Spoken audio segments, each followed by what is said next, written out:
top 3 to 5 pick next year. For the value you could have gotten at Ryan at. I almost had 5,000 yards, but no, you don't want me. What you're saying is Wayne Gallman is the definitely functions of running backs? Yeah, I guess you could say that. I guess you can put me down as a saying that. We now bring you to the fifth down. What is up, fifth downers? I am your host, Johnny Slokes. You can follow me on Twitter at Johnny Slokes. You are listening to the Fifth Down Fantasy Football Podcast. We give you that extra down advantage you need to win your leagues. I am joined by Casey. Welcome back. It's nice to have you around. Thanks. Good to be back. Yep. As we also have one of our new writers, the redraft warrior himself, Steve. Please introduce yourself. Hey, what's up, guys? Glad to be here. It is great to have you on the team. Thanks, man. Thanks. I appreciate it. He's responsible for the recent articles that have been up on our site. My personal favorite was why you think Sammy Watkins will reemerge. You're big on Sammy Watkins this year? Yeah, dude. I'm really big on him. I'm big on him, especially now because we've seen him and he's kind of back there and he's been running and a little bit here and there. But the second surgery, that kind of does it for me. You got Edelman and Julio Jones and Dez Bryant. They all had the same injury and they had to have that second surgery. It all kind of took a second year to kind of rebound from that injury. Yeah. I know in 2015, Sammy Watkins, he won me a league, and then he lost me a league last year, so it's kind of like 1 for 2 with him. Yeah, he burned a lot of people, believe me. I sent that article to a couple different people, and, you get a couple of responses if they don't want to believe. All right, so Steve, tell our audience a little bit about yourself. Where are you from? Who's your team? We all want to know. All right. I'm Steve. I'm from Connecticut. I'm a Washington Redskin fan, and fantasy football pretty much the entire year. I never really take any time off. Constantly looking at all kinds of stuff. Projections, rankings, seeing what everybody else got going on, and just basically following everybody. And this year I really followed the rookie draft, I followed it the most I've ever followed it. So feel like that's a little bit more to what I'm trying to, see these guys in their college careers more than just, their rookie year in the NFL. I think it's really interesting that you're from Connecticut. You're not a Patriots fan. What kind of drove you away from the fan base? Growing up, my father, he was a big Boston Red Sox fan, but he never was a Patriot fan. So he funny thing is, he's a Rams fan. So it's just one of those things that, you grow up, and I don't know, I always liked, when I was growing up, the Redskins were actually really good, So, when you're little and you just grab onto this team and then just gravitate towards that. So pretty much all. What's funny is, me, Casey, and you, none of us are fans of our hometown teams. I mean, Casey, wow. I know you're a Packers fan. I grew up in Detroit, but my dad was such a big Lions fan. They were horrible for all those years, and it was just really easy to make fun of him. And picked up the Arizona Cardinals as my team. Wow. And I don't know how else to explain it, but we just like to make fun of my dad. So. Yeah, that's just how it is, man. That's cool. So you're a Packers fan, huh, Casey? Yeah, and I'm from North Carolina, and I hate the Panthers with such a passion. Yeah, they're like one of those newer teams, I remember a couple of people when the Panthers first came in, and, a couple of people were, gravitating towards them, and I was, kind of the same way. But it's funny you're from down there. Yeah, I mean, it's really funny watching my dad watch a Packers game, and it's when it's in Green Bay, Detroit's most likely going to lose if they only won, once in the last 25 years or something like that, and you can almost see the tears coming as the game goes along. Yeah, dude, that's funny. All right, we got a lot of things going on our site. Like I said, this episode is going to be about our collective rankings, which we're going to talk about those today. Next, we'll be working on our tiers, so you can post them up with our collective rankings, and then we'll be able to update them both as we approach the season. We also are going to be having some draft strategy articles coming out. I know Telmo is working on one. I'm working on a couple. So we're going to be having all that coming out. We're getting this thing going. We're buzzing. It's summertime. It's hot. We're hot. Can you guys believe it's already July? Dude, I know. It's crazy. I'm getting closer. I can't believe it. Like, as soon as the rookie draft was over, I was like, damn, look at all this time we got. But then here it is, creeping. Just like that. Did you guys do anything this weekend? Couple of picnics, couple of parties, but I basically laid low because I went to the casino. It was my birthday, so basically my vacation, oh, nice. my one vacation. I'm in the air conditioning business, so I can't take much time off. Not during the summertime. Nah, man. Yeah, I just kind of hung out. Had a little bit of ribs. I drank up everything in the fridge. It was a good time. We're going to get into some news and notes. Before we do that, though, we're going to do a little bit of station identification. We're part of the BS Podcast Network. You can find our shows there. We're in the gold tier, www.bspodcastnetwork.com. You can also find our shows on iTunes. Please, if you enjoy the show, show some support and leave us an honest review on there. And don't forget to subscribe. For you non-iPhone users, we're also on Spreaker and Stitcher.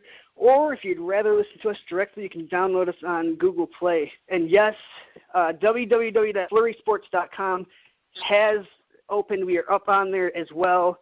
We're getting on different platforms. We're trying to move on up there, our second year. Nice. As far as the news goes, did you guys hear about Mike Gilsey? It could be the favorite to win the early down rule. I mean, it's kind of expected. Yeah. I read that. Mike Rice or Weiss, whatever his name is. Yeah. Does that change your guys' rankings at all, or did you kind of rank him like you knew he was going to get the early down work? I mean, yeah. I mean, like, with me, for Patriots running backs, they're always going to be a little lower, just because I'm always worried with what the workload is going to be like. But so it doesn't really change it for me. Maybe I would move him up like a couple spots just because you have that, like, that he is going to be the starter. But other than that, it stays about the same for me. Yeah, I think I do have Mike Gilsey up the highest, actually, out of all of us, out of everyone on our team. I got him pretty low, but it's funny. I was doing some tiers the other night, and I'm looking and I'm going, I put a little arrow going up towards Gilsey. I'm like, he might be creeping up just a little bit, not a ton, but because I think the Pats are going to end up throwing a lot more this year than they ran last year. So, for me, it's not that Blunt role that Blunt had, But I mean, I think it's going to be the same kind of role, but you can't expect 18 touchdowns. You can't. Yeah, exactly. That's what I do kind of like him though, just because the Patriots, they do play with the lead a lot, and last year they ran the ball more than people think. Yeah, I think they ran the ball like 44% or something like that. Yeah, they ran the ball more than I think they've ever run the ball. I think they threw the least amount of passes in the last few years anyway. And it makes sense. Tom Brady, he's getting up there in age now. I'm not saying that he's losing it or nothing. I know a couple shows ago we were talking about how quarterbacks do tend to fall off a cliff towards that, upper 30s age. I don't think that's going to be the case with Tom Brady. I know we caught a little flack for bringing the topic up, but it could be a reason why they ran the ball a little bit more last year. Yeah.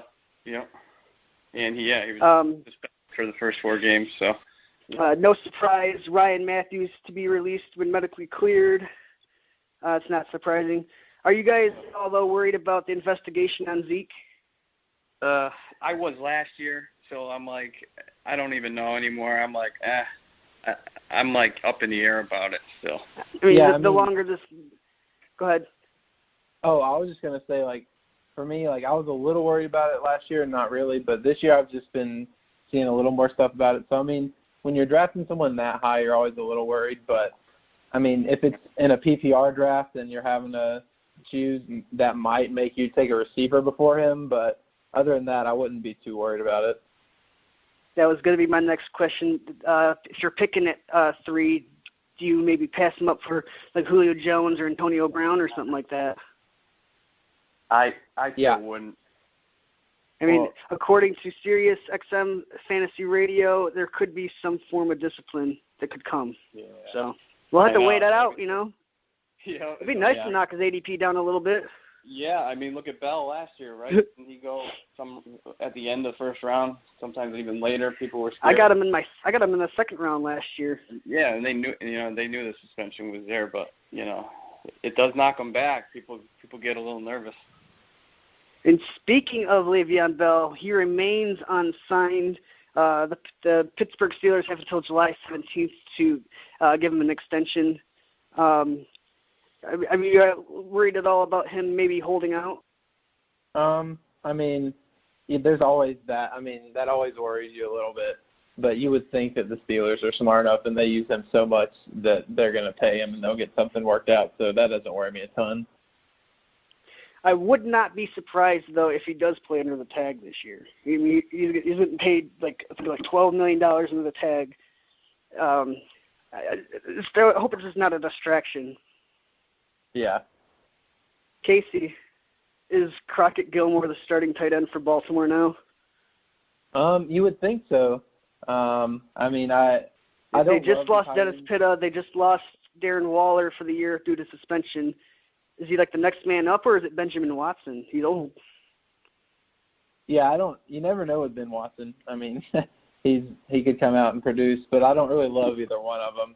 So I heard some chatter that Gary Barnidge might be, they might be looking into Gary Barnidge. That would be huge. He is still out there. Yeah. I would like that addition. The only reason why I ask is there are so many targets to the tight end last year in that offense. Targets of plenty.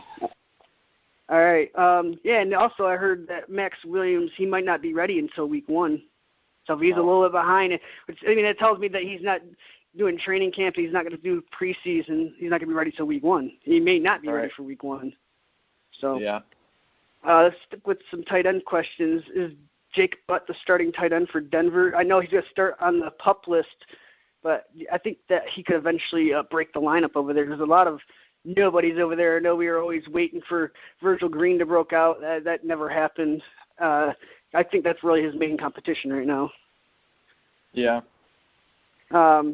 Jordan Howard, I just now heard about this news. I don't know if you guys heard about this news. Jordan Howard, he underwent eye surgery in May. Obviously, nothing to worry about, but why are we just now hearing about this? I know, and I looked into it a little bit farther. It seems like he had LASIK.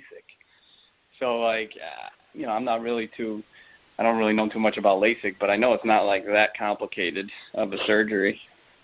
I think it takes like a month or 2 to heal, but I think he'll be fine. Still surgery. Yep. Yeah. I mean, apparently he got it in May, and we're just now hearing about it. So. Okay. Yeah. I did hear that. There's some rumors that Latavius Murray will be Cook's backup to start the season. I hope that is the case. I would like that to happen. But I'd like to see him out there running. Yeah, this is just early news. I mean, I think we'll get some more clarity during the preseason. But my initial thought when Latavius Murray got signed to Minnesota, I just thought, wow, they're just paying him all that money to be Matt Asiata. Yeah, right. And then they, that's the role I see him in. He was one of the best goal line backs in the league last year. Yeah, he was. Yeah, he converted. What was it? Do you know the numbers there? It was like 13 of 18 or something like that. No, not off the top of my head, but I think like 10 of his 12 touchdowns came within like the 10-yard line or something like that. Yeah, ridiculous. And you could get that production from a guy like Garrett Blunt probably, and not have to pay all that money. Right. Jonathan Williams avoids suspension, found not guilty of a DWI. Do you guys like him as McCoy's handcuff? I do, just because there's really not much there. I think they got Mike Tolbert, and I don't know who else they have, but I don't think there's a ton there. So, yeah, who is their third string running back? I know I do like him as a handcuff, and I think he might have some standalone value. The last 3 years in Buffalo, the backup running back has been at least an RB3 the past 3 years. So I do think he could have some standalone value. Definitely. Jamal Charles is ahead of schedule for his left knee surgery that he had. He's been cutting over the past few days. He says he's feeling back to normal. My question is, isn't he behind schedule? Wasn't he supposed to be back like last year? Yeah. And then he had to get another surgery. Yeah, Wasn't he technically behind schedule? Yeah, if you look at it that way, absolutely. I mean, how do you feel about Jamal Charles this year? Do you think he's going to make the team? I know he's getting like the veterans minimum. Yeah, I don't feel great about it. But I mean, time will tell. Time will tell. I don't have him. He says he feels back to normal. What does that mean? Is he back to his old days? Probably not. Does it mean that he's feeling good for a 30-year-old? That's probably what he means. Yeah. Last little piece of news. Andrew Luck is still not throwing. Should we be worried about this? Yeah, I think he got so. shoulder surgery in January. It's July. He's still not throwing. Yeah, it's just kind of weird. It's kind of a weird situation. I don't really know how. I feel like nobody's talking about this, and I feel like it could be more serious than it's led on to be. Right. It could be. I mean, it definitely has me a little bit worried. I mean, it is on his throwing shoulder. Correct me if I'm wrong. Then it happened like 2015. Like, why is this still an issue? Yeah, I mean, he got it taken care of. So hopefully, they don't seem too worried, but you never know. Yeah. And hopefully they're taking it slow with him. All right. That'll do it for the news and notes. We're going to get into the meats and potatoes of this show. Have both you guys got a good chance to look at the collective rankings? Yep. All right. We're going to go by each position. Casey, which player surprised you by where they were collectively ranked? We'll start with the quarterback position. Is there anyone that stuck out at you? Let's see. Yeah, Cam at 11 was surprising. I'm pretty sure I had him the highest out of anybody. I had him at 5 because I just think he's going to have a big bounce back year. As much as I really dislike him, I don't know. I just feel like he's going to have a good season with his rushing and just what he brings to the table, even with his lack of weapons. Him at 11 just seems a little low to me. That was the main one that really stuck out. There was two guys that had Cam Newton at inside the top 10, and that is what brought him to number 11. Because the other, I know me and someone else, I think, had him around like 17 or 18. Yeah, I got him around. That's why I collectively ended up at 11. Yeah, that was one for me too that I saw. The one for me is, I'm not disagreeing with it, but I figured other people would be higher on him than I would be, is Phillip Rivers at number 16. With all these new weapons, we still have him at number 16, and it seems like nobody had him inside the top 12. That's including myself. Is there a reason why either you guys weren't as high on Phillip Rivers? Not really. I just I don't know if it's just because it's Phillip Rivers and you know what you get with him. And I just like a lot of these other guys a little bit better, like the Winston, Dalton, Stafford, Mariota, Taylor. I just like those guys a little bit more. I think for me, I just feel like his arm strength is starting to deteriorate a little bit. You start to see that more in the second half of the seasons. It happened for the past 2 or 3 years where he kind of just fell off at the end of the year. Yep. Steve, what about you at running back? Was there a running back that you've seen the ranking and you're like, wow, that's a little bit higher. Wow, that's too low. One that jumped out. There was a couple that jumped out here. Hang on. I'm actually going to pull them up real quick just to see again. So I got them in front of me. I guess Carlos Hyde at number 12. That was a consensus. I had him at 18, I think, and I actually have an arrow trending downward a little bit. I'm just not a huge Hyde guy. That does seem a little bit high. Because there's two names right there at 12 and 13 that they really bother me, and it's Carlos Hyde and it's Marshawn Lynch. Yeah, you don't like the Lynch, and the Lynch is what I'm. It's not that I don't like Lynch. I just don't think he's going to be that high. I had him at 18. Yeah. So you're more about Carr, Crabtree, and Cooper, less on the Lynch train, kind of, right, for this season. I do see him having a successful season. I don't know if I have him at 1,000 yards though, and he's going too high for me. I see him at like an 800, 900 yard guy with like 9 or 10 touchdowns, which is still pretty good. He definitely climbed up the ranks for me after he got signed. When he first got signed, he was a little bit lower. But then, like, you know, throughout this off-season workouts and stuff like that, I've looked into a little bit more, and he's just kind of crept up. And I was just like, oh, I'd be happy with him here. Yeah, I've got. If you have to take him in the third round after coming off of retirement, it scares the ever-living shit out of me. Yeah, I bet. I can see that. Because look at Adrian Peterson last year. He was getting drafted as, like, you know, the 5th overall pick in drafts, and then look what happened. He got hurt. Luckily, it's not that high. Yeah. Is there any other running backs for you guys that really jumped out to you? What about you, Casey? Not too much. I was higher on Marshawn Lynch than a lot of people. But I think someone had him at number 7 or something like that. I've got him at 9. But other than that, I think everything's. I would put Carlos Hyde behind Lynch and Fournette. But other than that, there's not a lot that's different than my rankings. And maybe Steve has Lynch at number 8. Casey, you have him at number 9. I have him at number 18 because I'm a little bit more temperate on him. I get it. They have like this great offensive line over there at Oakland, and he's Lynch. He can score the touchdowns. I get that. I'm just saying I'm a little bit worried about a step off from not playing after a year. I can see that. It makes me a little bit sketchy. Who do you have right before him?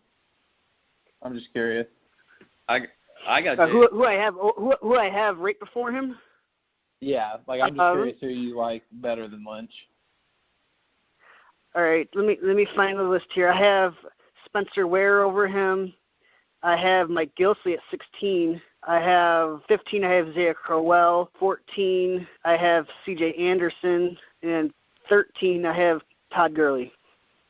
Yeah, I think up until Todd Gurley, I would try. I had him ahead of Todd Gurley, but I didn't even want to put Todd Gurley at 13, but I felt kind of gross putting him at 13.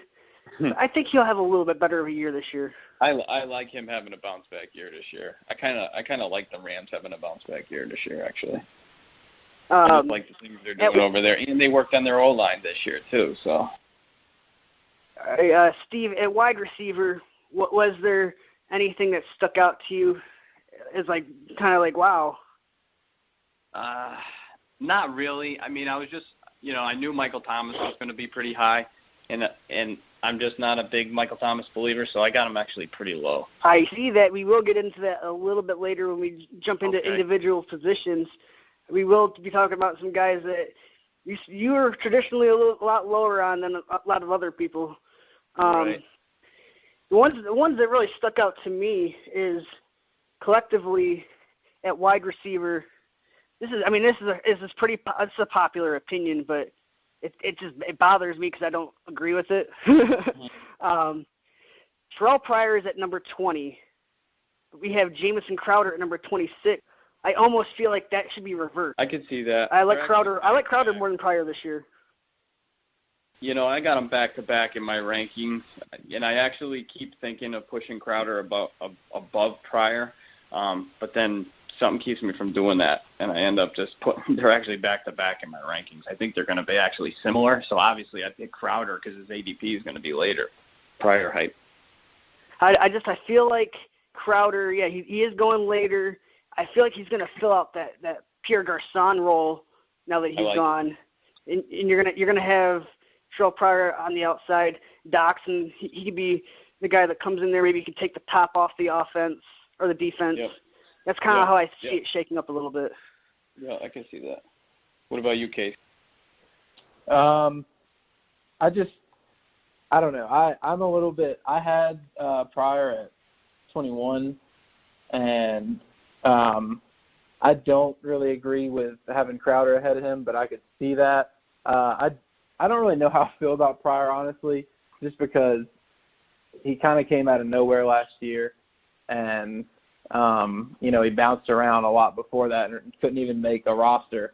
So he always could regress, but, your boy Cousins likes to hurl it downfield, so he could be someone there to catch that. I do think that they're going to lose some with not having Deshaun Jackson, but I think Terrell Pryor can make up a little bit for that. I feel like Terrell Pryor last year, he got peppered with targets over there in Cleveland. I don't feel like his target share is going to be as high in Washington as it was in Cleveland. I think he's going to get less targets. And maybe Crowder gets a small bump. I think he had like 100 last year. I could see him like 100, 115.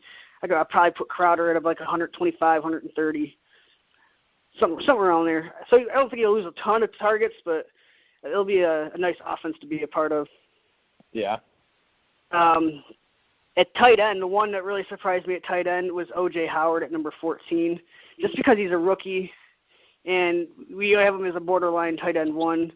Do you guys think that he's better than Hunter Henry? I actually have him one spot behind Hunter Henry at 15.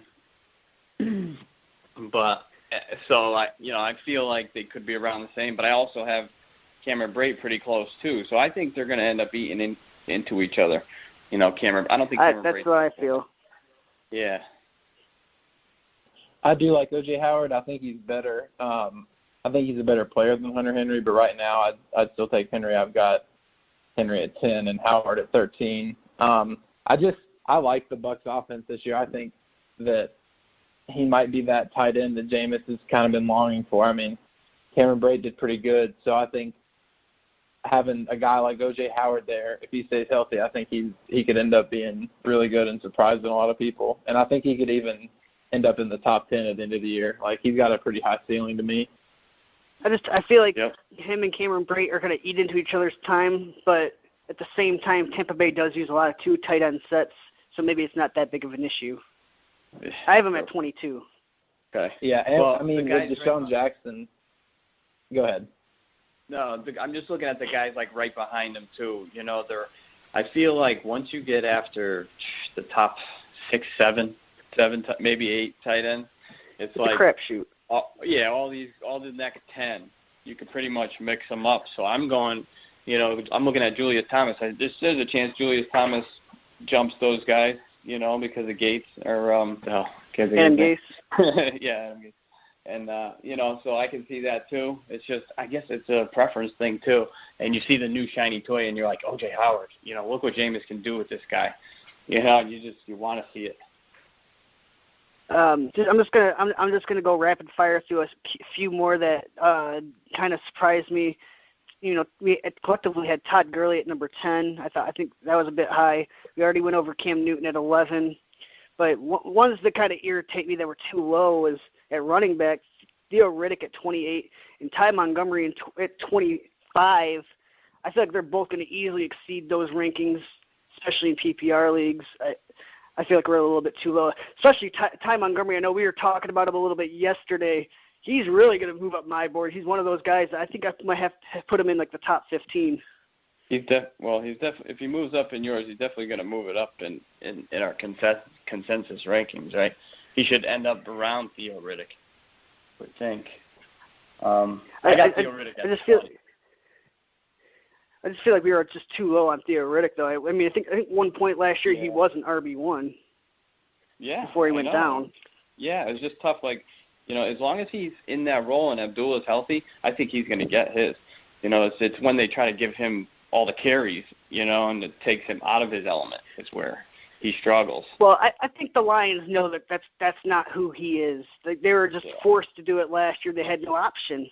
And it really, it took a hit on his frail body. He's obviously not a guy you're going to want to take 15 to 20 touches. And I think they'll try to use him mostly as a receiving back. I'd be surprised if he even had like 100 carries this year.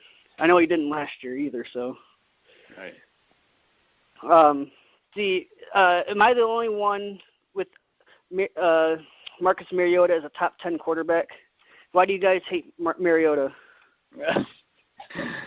I have him at 13, so he's not in my top 10. I don't hate him. I actually kind of like him, but he is outside the top 12. I know Casey really hates him. Casey has him at 16. I don't Casey, hate why do you him. hate Marcus Mariota? You hate him. I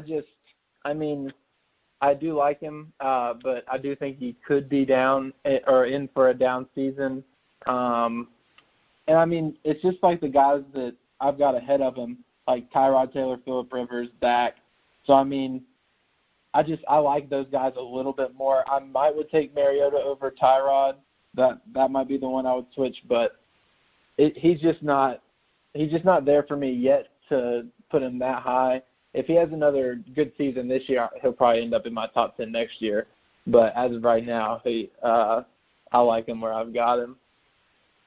Yeah, I might have him a little bit too low. I guess I still have Big Ben in my top 12. A lot of people don't. So just switch him with Winston, and you're good. Yeah. I got Winston at 9. You got him at 10, I think. Oh, 10. I think that might have been one that ended up moving. Jameis at 9, Andy Dalton at 10. I feel like, Mariota brings himself a nice floor with his rushing ability.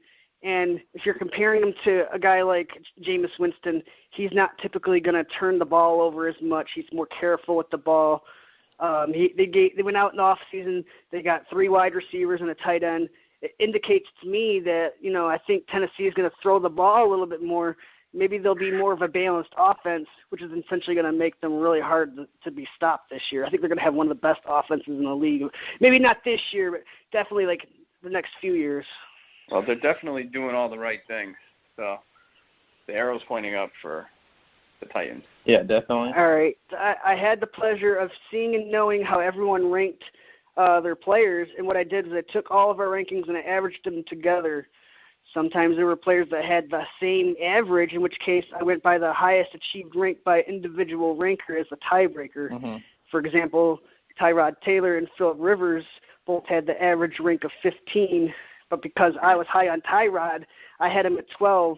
Tyrod went over Phillip Rivers because K-Mill, who's not here today, was the highest on Rivers at 13. So Therefore, it pushed Tyrod Taylor to 15, Phillip Rivers to 16. How do you feel about those two quarterbacks having the same ranking or same average ranking? I mean, I've got them at 14 and 15, so I can see that. I can see them being close together. And I can see why Tyrod would be ahead of Phillip Rivers, just in terms of his rushing ability. But they are very equal, so I think it's fitting that they ended up having the same number. So, it really just depends if you can get one. If you feel like one's going to drop a little farther than the other, then you can just wait and get that one. They're pretty similar. Right. I mean, you guys both had Phillip Rivers and Tyrod Taylor relatively close together. I know, Steve, you had them separated by like 3 spots. Yeah. Do you feel like that's a fair assessment to kind of have them as equal? Yeah, definitely, because like Casey said, you get the floor of him rushing for 400 to 500 yards and getting 3 to 5 touchdowns, so that brings him up a little bit and puts him pretty close because Rivers can chuck it, and Tyrod's not chucking it all over the place. They're not going to throw the ball, as much as Chargers are going to throw the ball. And just to play devil's advocate here for a second, what if we're all just completely wrong about Phillip Rivers? What if this is the year where, he gets rejuvenated and throws for like 4,800 yards? That could very well be the case with all those weapons he has over there. We really haven't seen that offense completely healthy. Yeah, and I do like Phillip Rivers. I could see him doing good. I've always been a fan of his. And he is one of those quarterbacks that's always going to get you a ton of yards, and they just pass it so much. And they're always losing at the end of the game, so you can always count on some garbage time stuff going on. So, I mean, he's a quarterback that he could end up being in the top 10, and he could end up having a crazy good season. So, I mean, that's someone you could really get a steal with. Yep, me too. Steve, can we team up on Casey for a second? What do we got? Casey, you didn't do anything wrong. But you just don't like Cousins as much as me and Steve. Me and Steve both had Cousins at 5 and 6 respectively. Casey, you had him at 10. Why? I mean, for me, it was hard for me to decide between him and Ben, just because Ben worries me with his injuries. But if he's healthy, I just think he could have an amazing season with that offense. But Cousins, I really do think that offense is going to look different without Deshaun Jackson. I think that's going to hurt him. Like, I think Pryor's going to do okay, and he'll be good. But I do think they're going to lose some. Or I do think Cousins will lose some yards just because he doesn't have Jackson taking the top off the defense all the time. And I just like the quarterbacks I've got ahead of him, like Ben, Derek Carr, Matt Ryan, Russell Wilson. Like, I feel comfortable with those guys ahead of him. So y'all have him at 5 or 6. Do what? No, I was just fucking with you. Oh. But, yeah, I just he's one of those guys that he could have. Go ahead. Yeah, I feel like if you think D-Jack, is going to take a step off that offense, then, yeah, I can see your hesitation of putting Cousins a couple spots higher. Because last year, I mean, I think they set a franchise record. It was like total offense or total like yards. 6,500 yards or something like that. Yeah, something like that. So I was like, damn, you got to buy into that offense no matter what, Redskin fan or not. And then when you have a lot of options on that offense, sometimes the best option is just go for the quarterback. Yeah. And, if Reed can stay healthy, that's always another thing that's always in the back of my head going into every single season is Reed going to be out, 4 games, Do they still have Vernon Davis on their team? I think they do. Yeah. I like him. Let's handcuff Jordan Reed with Vernon Davis this year. That's not a bad idea. The reason why I like Kirk Cousins so much, and the reason why I have him at number 5, which is the highest out of everybody, is because this is a guy you can get at the back of the 8th round. He could potentially get you 5,000 yards, and I think he's going to have more touchdown passes this year. The red zone woos should be fixed. They have a bunch of tall players over there now. I was seeing like some gifs, is how you say it, on Twitter, and and it was just like his quarterback play to Pierre Garçon in the red zone, and it didn't look that good. But I was thinking, maybe they're just cherry picking it. So maybe Kirk Cousins is just not a good red zone quarterback. Well, I don't really know, because I don't know how many targets or how many passes did he actually have, like from the 10-yard line in. I have to look that up. I just know that they did not do a very good job at scoring touchdowns. They settled for a lot of field goals. I know this because I had Hopkins as my kicker last year, and I never had a reason to take him out. They just kept kicking field goals. Yeah. So now that we're done DPing Casey, I know we talked about Newton. Newton was pushed up on our boards by 2 people. Casey, you had him at 5. Holy smokes, that is high.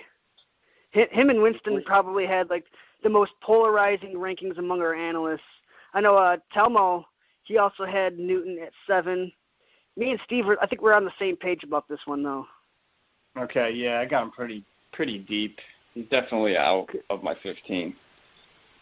Yeah, I think you got him you have him at, 16, and I have him at 18. Yeah. I mean, that's right around where he finished last year. I just don't feel like he wins enough in the pocket, especially over the middle of the field where Greg Olson's at. How do you lose there? I mean, you got to hope. You got to hope he does better. It's just hard to see it. If he was as mobile as he, was in the past, he would definitely be up. But I feel like he's going to take a big step back. They got McCaffrey. His completion percentage should go up, if they definitely dump off to McCaffrey. So that could pay off for him. But he's definitely not going to be, I don't think, running as much. But I feel like he's a guy. I feel like he's a guy that could potentially move up my boards a little bit once I figure out if they officially changed their scheme or not. Yeah. If nothing's changed with their scheme, then I'm not expecting a whole lot because they just don't have a lot of weapons on offense in general. But if they can utilize Curtis Samuel and Christian McCaffrey the right way, go with some double running back sets and start actually utilizing the running backs in the passing game, I think that, you could have some noise there.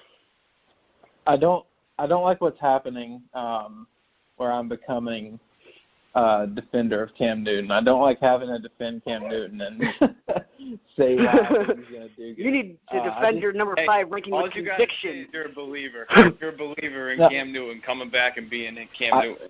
I want to hear some conviction in your claim of Cam Newton at number 5. I want to hear some conviction. I really do think he's going to bounce back. I just hate having to defend him and one that was telling people that I didn't like Cam Newton and stuff because I just hate the Panthers so much.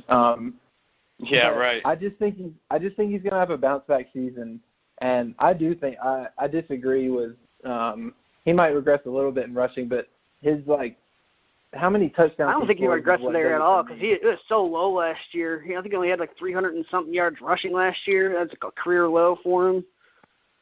Yeah, so, I think that number has to go up. I just like him. I just think he's going to get a lot. They lost Tolbert, and so I just think in the red zone, close to the goal line, he's going to get a lot of touchdowns. I think Kelvin Benjamin has a little bit of a bounce back season. I was just about to say, would you have Kelvin Benjamin at number 25? If you're believing in Cam Newton having a bounce back year, does that move Kelvin Benjamin a little bit up your boards? Not a ton, just because I'm worried he's going to have he could have another bad year. I do think he's going to bounce back, but, that's always a risk. So I like more what the problem, their offense. Huh? So you know what the problem with Kelvin Benjamin is? What? He's a tight end playing wide receiver. Yeah, he's bold. He's a classic tweener that couldn't make his mind up whether he wanted to be a wide receiver or a tight end. So he said, "Fuck it, let's be a wide receiver and make some money." I feel like he'd be a great tight end. And he bulked up a little too, right? Yeah. Where was I going here? Oh yeah. Olsen's gonna get his. I think.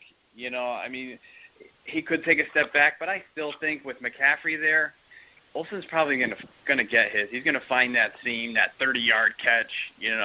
It's not gonna. It might not happen 2 or 3 times a game. It might happen once or twice, but it could open things up. I'd much rather have, out of all the scrambling quarterbacks, I'd much rather have Marcus Mariota, Dak Prescott, even Tyrod Taylor all over Cam Newton. Yeah. And I think that goes the same thing. I think I'd rather have all 3 of those quarterbacks over Winston too. It's not even that I hate Winston. Really? It's just that he takes a lot of shots, and sometimes those tend to lead to some interceptions. Sure. And before the mentioned the other mentioned quarterbacks, none of them really turned the ball over as much, and they all have that same rushing aspect to their game as well. And and Tyrod being the latest off the boards, I think he's probably my favorite value this year. Yeah, he's definitely going to be on my teams. I think, like I said in the article, I like Dalton and Tyrod, pairing them together. That's a pretty nice combo, actually. Cam Newton, he's the one guy that you were higher on. Is Cam Newton one guy that you knew you were higher on than most, Casey? Yeah, I figured I would be after the year he had last year. And I know having him at 5 I knew that would be a good bit higher. I was debating on whether to do or put Russell Wilson at 5. But I just went ahead and went with Cam Newton, went with the courage of my conviction. So I just think he's going to have a good year. So, I don't know. I just hate being the defender of Cam Newton, but that's where I'm at now. I see your Cam Newton, and I raise you a Blake Bortles. He's a guy that I've been higher on than everyone on my panel. I have Blake Bortles at number 14. Last year he had finished at quarterback 9, and the year before he finished at quarterback 6. I do think that maybe his numbers do come down a little bit, but he's a guy you can get super late, especially if you fucked up and you miss out on the quarterback position, or even as your QB2, especially in a super flex league. Yeah, I I like Bortles at, when they drafted him. I thought he was going to be really good. I was disappointed last year when he regrets so much. So I don't know if he'll finish 14. That's high for me. I think I had him at 21. But you know, he's got a lot to prove. I mean, he could end up being that high, but so you never know. Steve, was there a guy that you had that you knew you were a lot higher on than most?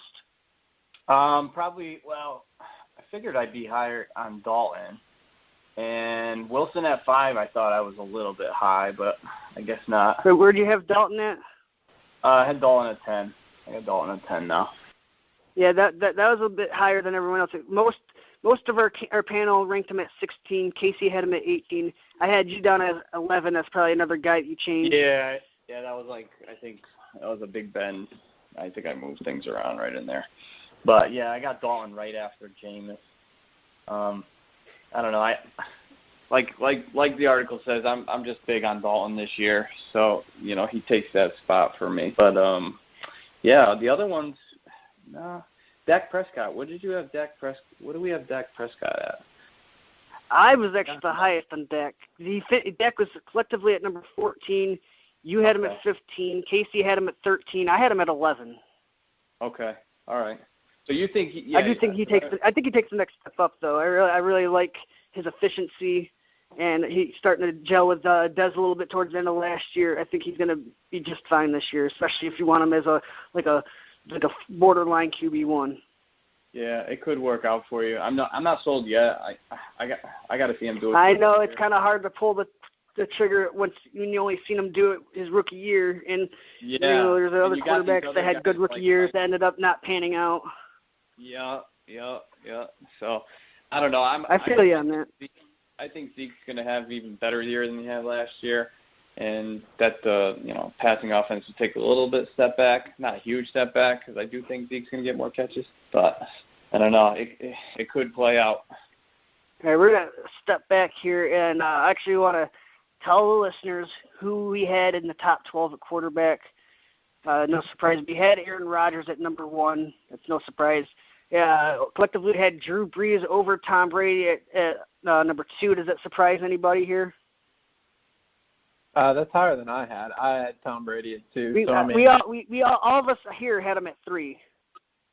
But what brought him up to number 2 is actually what brought him up to number 2 was K-Mill and Telmo. They both had him at number 2, and they had Brady at 4. So that's what pushed him up. Yeah, I can see why people would have Brees ahead of him. I've seen a lot of draft boards like that. I've seen it either way. So, I mean, it could go either way as well. It's not a big deal to me. Drew Brees gets like 5,000 yards every year. Like, it's not a big deal. Andrew Luck was at number 4. We had Matt Ryan at 5, Russell Wilson at 6, Kirk Cousins at 7, Ben Roethlisberger at 8, Derek Carr at 9. We had Jameis Winston at 10, Cam Newton at 11, and Marcus Mariota rounds out the top 12. Any surprises there, fellas? I know you guys talked a little bit about Cam Newton being a bit too low. Is there any others that surprise you? Not really. No, they seem pretty good to me.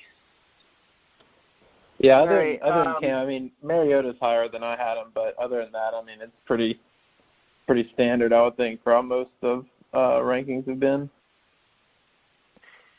I mean, I know some people have been giving us a little bit of flack about having Matthew Stafford at number 13 collectively.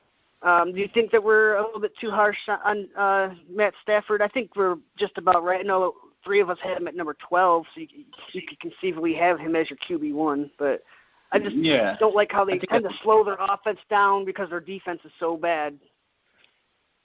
That was kind of the issue last year. It could be a lot more of the same because not a lot has changed in that offense except for Galladay. Yeah, I mean, you know what you're getting with Tate, and I don't know. I do think Ebron's going to take a step forward this year, so I could see Stafford having a pretty good year, but that's why I got him in the top 12. All right, I think we'll move over to the 13 to 24. It's Stafford, number 14, Dak Prescott, Tyrod Taylor at 15, Phillip Rivers at 16, we had Andy Dalton at 17, Eli Manning at 18, Blake Bortles at 19, Carson Palmer at 20. Is there any one of these guys that we just named that you think could be potentially a top 5 quarterback? Top 5? Top 5. What was the name you started at? Started at Matthew Stafford at 13, Dak Prescott 14, Tyrod 15, Rivers at 16, Andy Dalton, Manning, Bortles, Carson Palmer. Rivers. I like Stafford I feel like has the best chance out of those just for how much he throws. I like Eli Manning. What about Eli Manning? Yeah, I do like Eli Manning. I think they're going to have Fuck Eli I think Manning. he's going to have a good year. I know I'm higher on Eli Manning. I don't think I don't have it much higher. I don't think top 5. He could be top 12, but I don't think he could be top 5. Yeah, I don't. I know a lot of people tend to hate Carson Palmer. I think a lot of people start to hate Carson Palmer. I think that he could have a decent chance to maybe not be a top 5, but a bounce back season, maybe borderline QB1. I could see that happening. Yeah. If those weapons stay healthy, John Brown, if his sickle cell's all done and he's good to go, we'll see if that plays out. But you got David Johnson who catches the ball. It helps a quarterback out immensely. All right, let's go over to the running back position. One of the surprises of doing the collective rankings is when I was doing the running backs, Devontae Freeman and DeMarco Murray both averaged 7th overall collectively, even though 2 of us had Freeman at number 5 and DeMarco Murray was ranked at 6 by 2 of us, but still they were tied in the ADP, or not ADP, but the rankings. But the only reason why that was is because Steve hates Devontae Freeman. He has him at 10. I'm a Devontae Freeman hater. I'm an Atlanta Falcons are you worried about Coleman? Is that what it is?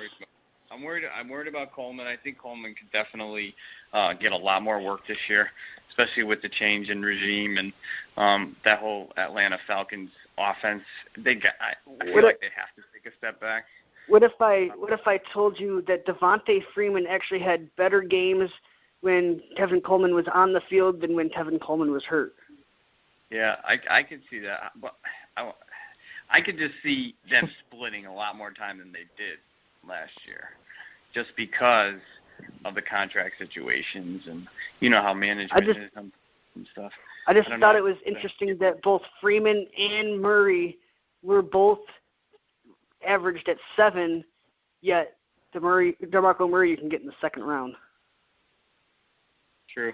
And you probably have to pay a first rounder for Freeman. Yeah. I actually have them pretty close together as far as running backs go. I have Freeman at 5, and I got DeMarco Murray at 6. Okay. I was actually thinking about putting Melvin Gordon in front of Devontae Freeman, though.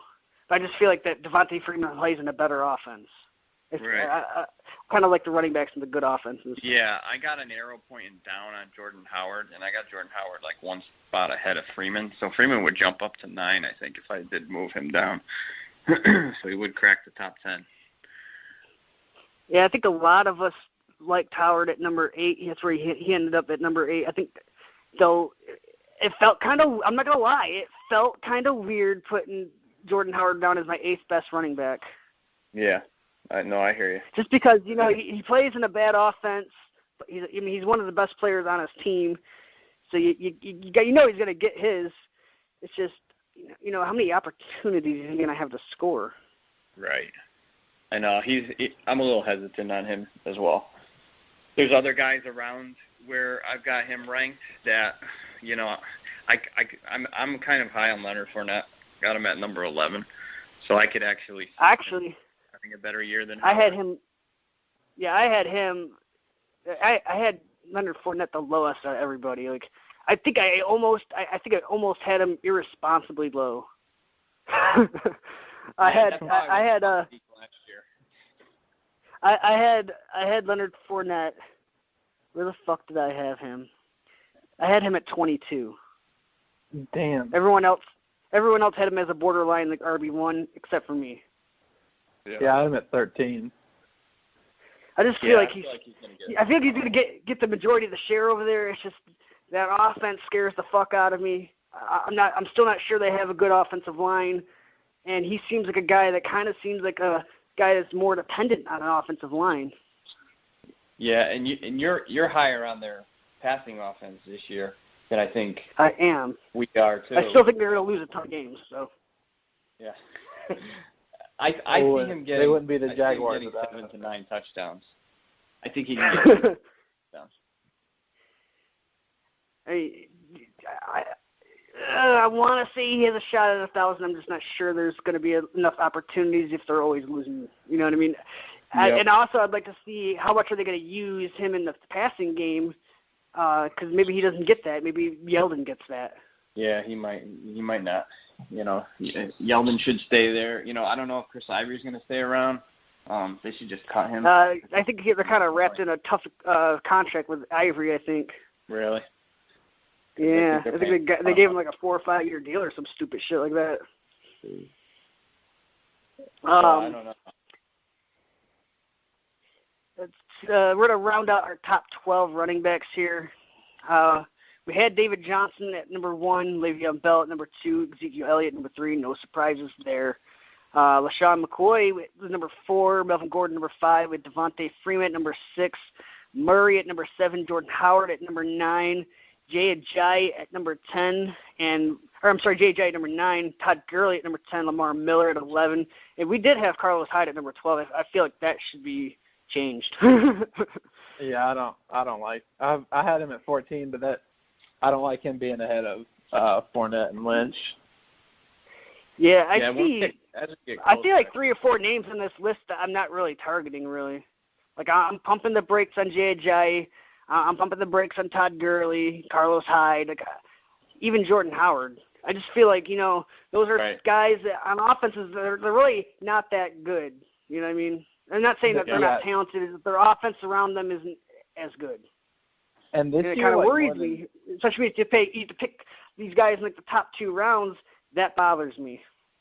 Yep, you got to pay a big price. And this year, like more than ever, I just feel like there's a lot of players that just scare me that I'm going to be drafting high, and I don't know what it is. I don't know if it's just because I don't trust all like these young players that are going so high or what, but players like Jordan Howard, even like DeMarco Murray with Derrick Henry coming up. I mean, it worries me. And like Ajayi, like you said. So there's just a lot of players that I'd be wary of going into a draft. I mean, really the main problem with me with Jordan Howard is I have to pay for him this year. I was so big on him. I was so big on him last year when all the hype was, you know, Langford. You know, I was like, man, I really like Jordan Howard, and you know, those are the kind of players, if you really like them, just take a chance on them like the 15th or 16th round. And if you're one of those people, it really paid off because you didn't have to worry about picking them up off the waiver wire. Those are the kind of running backs that I like. I don't really care to pay. I don't want to pay for someone's ceiling is basically what I'm saying. Right, exactly. Yep. I feel like Jordan Howard, you're paying the ceiling price for him.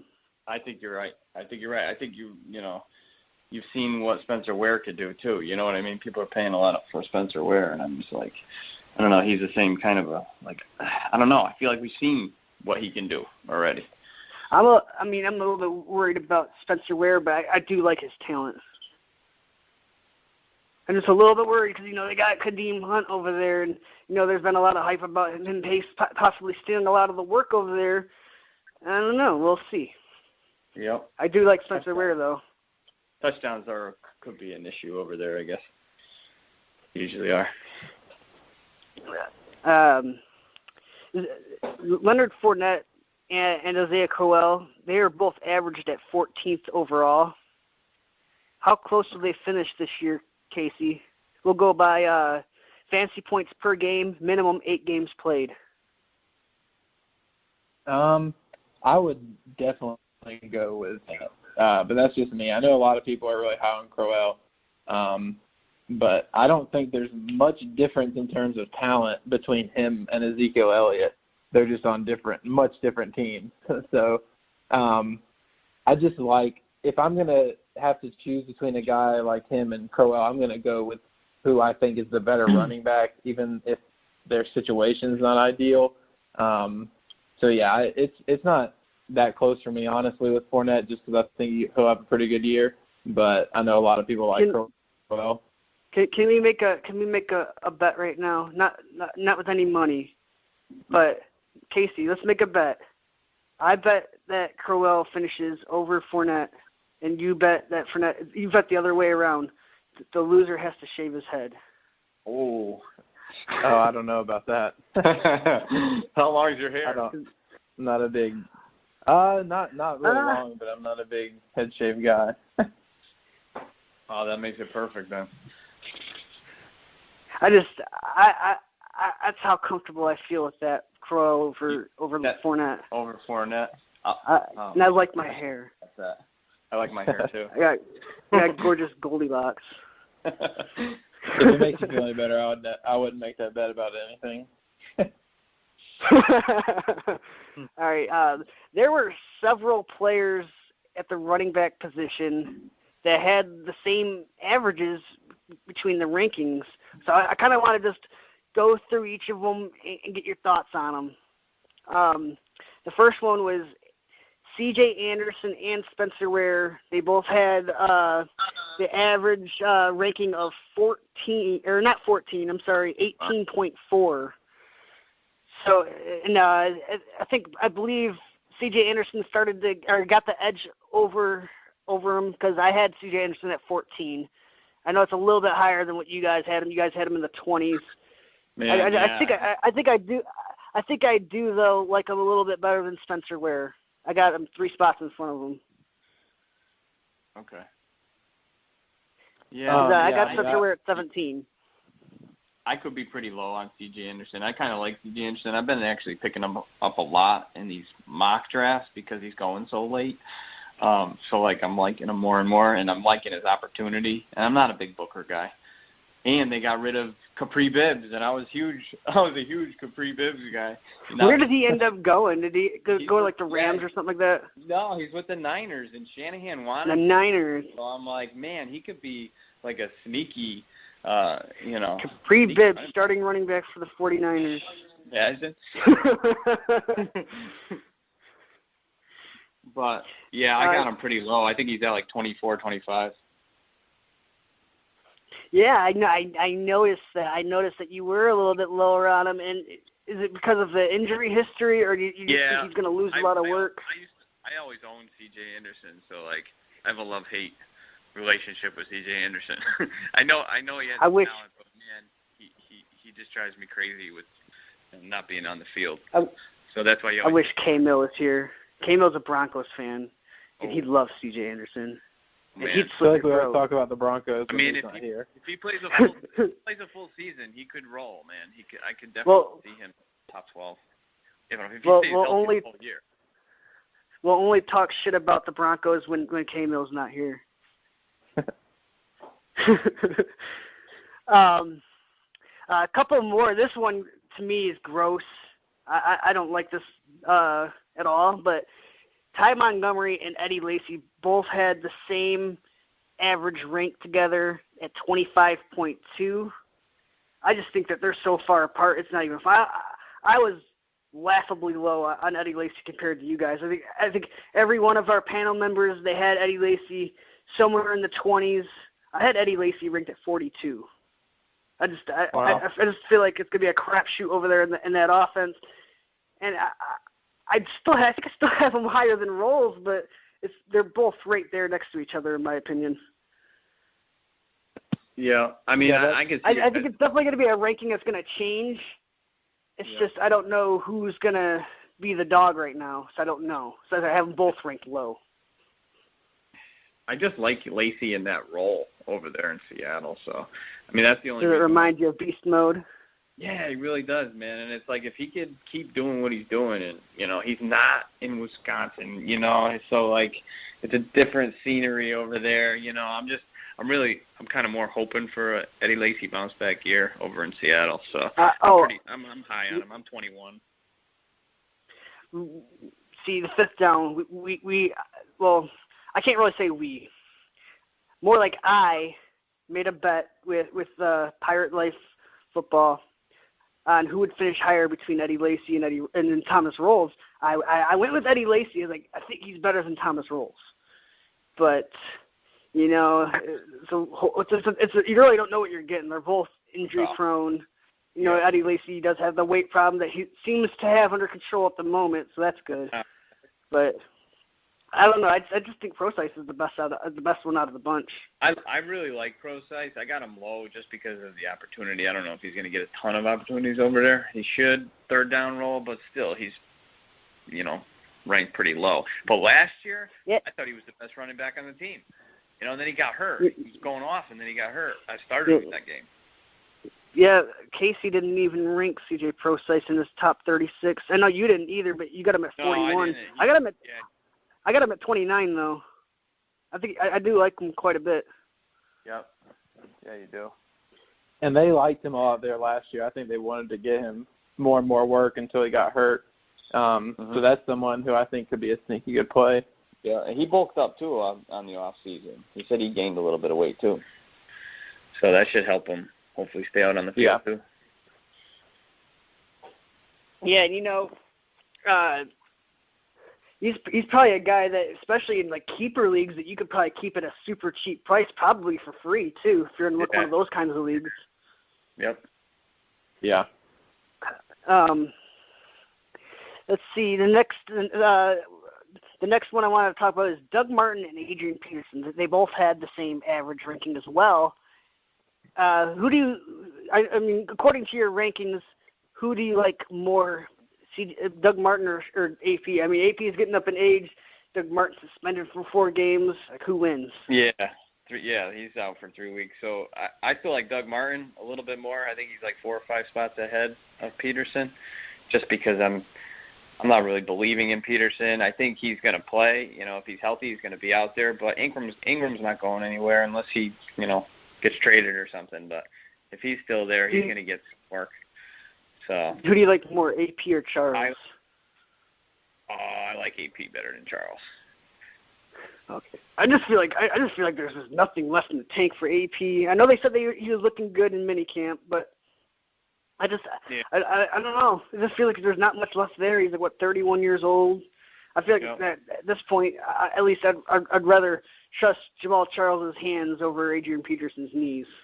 I got that Charles has knees either, but I got Alvin Kamara only like 5 or 6 spots behind Jamal Charles. It's not very far behind so I think they're going to get him involved too.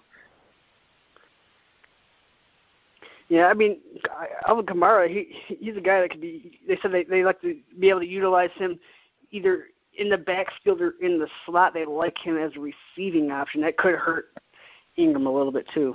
Yeah, it could. Yeah, they hate Ingram over there. But, you know, and Doug Martin, he's the ultimate. It's all or nothing with him. He's either getting you 1,400 yards or he's getting you 350 yards because he's hurt. Yeah, he could be definitely the steal of the draft this year if you can get him where he's going. You know, well, because he's going into his 6th year. He's had 2 1,400-yard seasons and then 3 injury-plagued seasons. Which Doug Martin are we going to get this year? Yeah. Well, that's the only problem I have with him. And you don't know what you're getting. If you're getting him that late, you're like you could end up with somebody who's really good. So I feel like if you're drafting him late in the draft, you really can't go wrong. Even if he doesn't have a good year, you don't expect your guys to have a great year when you're drafting them that late. Right. But the upside with him is just probably better than anybody you're going to be getting at that point when he's going off the board. I mean, it's a great talent that's going late in the draft because of non-believers, because of suspensions, because of injuries. You could potentially be getting a steal. Yeah, definitely. Our rankings 13 to 24 for running backs: Lynch, Fournette, Crowell, Ingram, McCaffrey, Anderson, Ware, Mixon, Gillislee, Powell, Coleman, and Lacy. A couple of rookies as RB2s, Mixon and McCaffrey. How do you feel about them being ranked 17 and 20, respectively, Casey? You know, McCaffrey, I'm okay with. I had him at 16. Joe Mixon was a little surprising to me.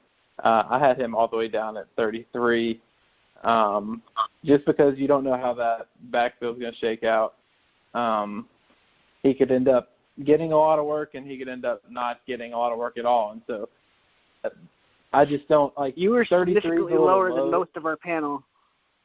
Yeah, I know 33 is probably low, but just the guys I've got ahead of him, Theo Riddick, Dalvin Cook, especially I like Dalvin Cook now. Latavius Murray, I'd probably take him down a few spots at this point, but Tevin Coleman, Rob Kelly, Amir Abdullah, those are all guys that I feel like have a more, except for Tevin Coleman, have a more clear path towards like the starting job. So I just would go with a guy like that before I would go with Joe Mixon for my rankings at least. So I just feel like he's going to take over sooner than later. You know, Gio Bernard tore his ACL kind of late last year. Is he even going to be ready for the season? I don't think he's gonna be. Originally they said if he's not ready for the season, and they see what Joe Mixon can do with catching the ball, that could spell the end for Giovanni Bernard. I'm not gonna lie. No, it could. I feel like he's the best catcher on the out of the backfield on that team, and he's the best interior rusher on that team. He should be their guy. He's obviously he's not going to be. Hill's going to get some work. Eventually, Gio will get worked in there, but I think that he could push Giovanni Bernard back a bit. I mean, I think they're just going to try to feature Mixon just because, you know, they said, you know, only a few teams had him on their draft boards, you know. So, I mean, they're going to draft a guy like that. I feel like they're going to be like, we got to push him out there for the fan base, you know. And if he lights it up, you're not going to see anyone else. So I'm just kind of the only thing is Marvin Lewis doesn't tend to play rookies very often, like all the time. Yeah. You know what I mean? That's part of it, you know. But, man, how could they not? How could they draft a guy like Joe Mixon and not play him? He's the best back on the roster right now. Yeah. It seems like the Bengals they like to play familiarity over like talent sometimes. Yeah. I felt like Burkhead should have been playing a lot more than what he did. Yeah, every time he was out there, he played great. Are you guys? Is everyone on board with Christian McCaffrey? No, that's okay with me being right around there. All those guys, I'm Theo Riddick, all that Casey mentioned. I mean, you were the lowest on him at 22. I had him at 20. I do think that he could be used nicely, especially he could probably move up the board a little bit if they use him the right way, though. Yeah, exactly. They need to. All right. Is there any running backs that you guys see creeping up your board? I had Gillislee creeping. Yeah, I was already high on him to begin with, so I had him at 16. Yeah, he was creeping for me. No, just a couple of down arrows. Jordan Howard, Carlos Hyde. I was a little bit down on Amir Abdullah. No particular reason. It was just the other guys around where he's going. You know what? I know I had this campaign going called Fear of Mir for 2017, but I think I might start to cool off on it a little bit. I'm afraid that his ceiling could be capped a little bit in the rushing department if Matt Asiata stays on that team. Yeah, he's the goal line leech, and he could steal some work away from him in the red zone. That's one thing that kind of bothers me about Abdullah. I know he can still catch passes, and he's still very explosive and hit those long runs. Yeah. And I think he's fairly priced though. I think he's going like fifth round, end of the fifth round. Yeah, I think that's what his ATP is. Yeah. I think a guy I told you at the top of the show, Ty Montgomery, he's going to creep up my board. I think I probably have him around like running back 15. I do have Ajayi probably going down my board a little bit. Obviously, I'm going to have to move Carlos Hyde down. I think I had Carlos Hyde. Where did I have Carlos Hyde? I had Carlos Hyde at 13. I think I got to move that down. Yeah, you had said you were talking about Ty Montgomery. I have him at 19. He can move up a little bit for me. I didn't realize I was that high on him when he came out at 25. I was a little surprised. I thought I was lower on him than most people. The one guy that I think he's number 27 on our board, but he was number 31 on mine, is Dalvin Cook. I think he could end up moving up my board a good bit because he's someone who, if he ends up starting, he could end up in the top 15. So I got him at number 26. I think he could be moved up a little bit too, especially now hearing that he could probably be the starter week 1. That's good news. Yep, definitely. Yeah. When he was drafted, I was like, oh man, he's drafted in Minnesota. But that's how I felt too. I still feel that way. Too. I really don't think they have a good line, but. But I'm looking at it and I'm like, he's gonna get to work. They seem to like him over there. I was hoping that Dalvin Cook would go to Green Bay. That would have been huge. Yeah. That's like, man, they could really use a running back at this point, and that's pretty electrifying. And they have a good offensive line. There was a few like the Colts. The Colts could have traded up and got him. There was even the Eagles, but then they got Blunt. So. Yeah, the Eagles. They said, "Fuck our running back position. Right? We're just gonna pick up this 30-year-old guy. We'll draft a little scat back to replace Darren Sproles and call it a day." Yeah. Yeah. Oh, and Ryan Matthews, get off our team. Yeah, there's no competition for Blunt behind Sproles. That's it. Not big on the Humphrey and. Is there any other rankings you guys are coming on to wide receiver? Yeah. We can go on the receiver. All right. All right. Our top wide receivers, we had Antonio Brown at number 1, Beckham at 2, Julio Jones at 3, Mike Evans at 4, A.J. Green at 5, Jordy Nelson at 6, T.Y. Hilton was at number 7 in front of Amari Cooper. Does that surprise anybody? Nope, not me. Yeah, I like it. I'm down with it. I mean, the more we talk about, I think collectively as a group, I think collectively as a group we're probably a little bit higher than T.Y. Hilton than most. I'm pumping the brakes a little bit on. Was it Michael Thomas, because he's down at number 11, and I know he's a lot higher on a lot of other people's boards. But we have Amari Cooper at 8 and Des Bryant at 9, Doug Baldwin at 10, all over Michael Thomas at 11. Then we have DeAndre Hopkins at 12 to round out our wide receiver ones. Is there any surprises on that board? There's a few for me. I have Odell Beckham at 2. I was surprised that he ended up being 2 on our board. I thought I would be higher on him than most people. So that surprised me a little bit. Well, what had happened was Steve has him at number 1. Yeah. Casey, you have him at number 2, and then the rest of us have him at number 3. Nobody put Julio Jones at number 1, and that's why ODB went over Julio Jones. Gotcha. And the fact that, Steve has Julio at number 5. Yep, that's true. That kind of surprised me at first, but I could see some logic in it though. You want to explain your reasoning for having Julio at number 5? Well, I like the other guys ahead of him. I'm a huge A.J. Green. I have A.J. Green number 2, and I don't know if anyone has A.J. Green number 2. I got Brown 3, Mike Evans 4, and then Julio finishes up with number 5. I don't know. Julio scares me, lack of touchdowns. And like I said before in the beginning of the podcast, I'm a believer that the Falcons are taking a step back.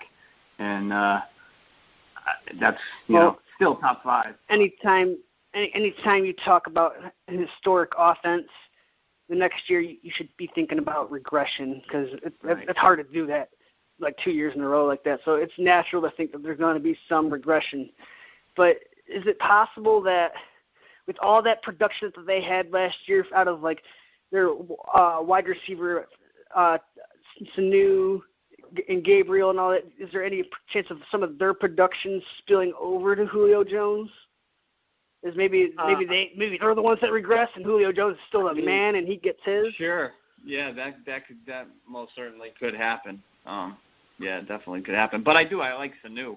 I was always a big Sanu guy, so I think Sanu's going to have his role there. And I will say he surprised me quite a bit last year. He's just a beast. You know, I feel like every time you see him in the end zone or something, catching a touchdown, he's just a beast. Like, you know. Matt Ryan's QBR was through the roof when throwing to Sanu, too. Yeah. Read that. So, I mean, when I first heard about the signing, I was thinking, man, they could have just drafted the guys and waste all that money on him. But I think it ended up turning out all right. I think he had like 8 or 9 touchdowns. I think he had more touchdowns than Julio Jones last year. Yeah, I think he did. Yeah, I mean, I don't have a problem with Julio Jones at number 5. I wouldn't put him there, but I don't have a problem with that. A couple of our wide receiver 2s, we had some guys the same average. Demaryius Thomas and Alshon Jeffrey. They both had an average rank of 15.8. And they're relatively close for each player in terms of ranking. I think I like DT a little bit more than Jeffrey because you know what you're getting out of him. Alshon Jeffrey, is he gonna get hurt this year? Because he a lot of times has those soft tissue injuries. Yeah. How is he gonna gel with Carson Wentz? A lot of times players change teams, they tend to not do as well. So, we'll have to see. Yep. I mean, the guy is betting on himself, so, like, there is that. He could have taken a 2 or 3 year deal somewhere else, but, he took a 1-year deal. You think, though, if he really wanted to get paid, don't you think he could have just balled out last year? Yeah, but he was with the Bears, so, I don't know what he was thinking last year, but he scares me. He scares me over there. He's 19th in my rankings. Casey, he's the only one that has Jeffrey over Demaryius Thomas. Is it because you're afraid of the Broncos quarterback situation, Casey? Yeah, I don't like the quarterback situation, but I've always kind of liked Alshon Jeffrey. I've thought he was pretty good. I wanted him to come to the Packers this offseason. I thought he would be good in our offense, but I knew we weren't going to get him. That was just kind of something I wanted. But I think he's going to do good. Like, they've been longing for a star receiver. Like, Jordan Matthews is not a number 1 receiver, so they've been looking for that number 1. I think that him and Carson Wentz could do good together. And, I mean, if it doesn't work out, he's on that 1-year contract. So, I mean, they could always just trade him. So, I mean, he could end up going to a better situation. But Demaryius Thomas, I feel like, has a lower ceiling than Alshon Jeffrey. So that's why I like him a little better. Yeah, you're going with that upside. You want to see him blow up over there. I can see that. And you know what you're going to get with DT. So I can see Telmo, one of our writers, Telmo, he had Alshon Jeffrey at number 13, which did push Jeffrey over Demaryius Thomas. Gotcha. I don't know. I think I like Demaryius Thomas a little bit more, just because Simeon, he wasn't that bad as a rookie, or not as a rookie, but as a first-time starter. I think they're gonna stick with him, and their rapport is gonna continue into the next season. I do. I think I don't think they're gonna go over to pick Paxton Lynch right away because, you've seen Trevor Simeon. Maybe he's not a game changer, probably more of a game manager, but he looked better than Paxton Lynch. Yeah, I think that's definitely, a battle I can't wait to see early in camp and preseason. Because, they drafted Lynch to be their big guy. I'm interested to see how they're going to go with that, and then how he's going to play, too, on top of it. So, if things go right over there, DT could have another huge year. Our next tie that we had was Golden Tate and Michael Crabtree. They're both averaged at 23.8. I think this is the year that Cooper finally takes over Crabtree. I'm not a big Amari Cooper guy, but I do think that he's talented, and he's going to take over Michael Crabtree. It's going to bump him down a little bit this year, not a lot. He's still going to be very usable. I think I got Crabtree. I got him at 31 though. So I got him as a wide receiver 3 this year. I got Crabtree high, really high. I think you got him at 23 or something like that. Yeah. Oh, I think I got him even higher than that. I think. Yeah. No, maybe that's right. No, you got him at 12. You got him at 12. Hold You on. have Michael Crabtree at 12. I got Cooper. Wow. At 11, That's I got Crabtree at 12, and I got Sammy Watkins at 13. Yeah, you got Mike Crabtree at number 12. I think that's a bit high. I mean, I'm pretty sure it's right around where he finished last year. You still think that it's going to be more of the same over there in Oakland? Yeah, I do, because I think Carr loves that dude. And, I do feel like Cooper's going to take a step forward. He's going to get a couple, a few more touchdowns. But, that offense, I'm high on Derek Carr. I think I got him 7 or 8 ranked quarterback. One thing that's stayed true for Oakland the past 2 years is that Crabtree's been getting the red zone touches or the red zone targets. So, yeah, I mean, he's getting. Do you think that's going to continue? Then, that makes sense. Yep.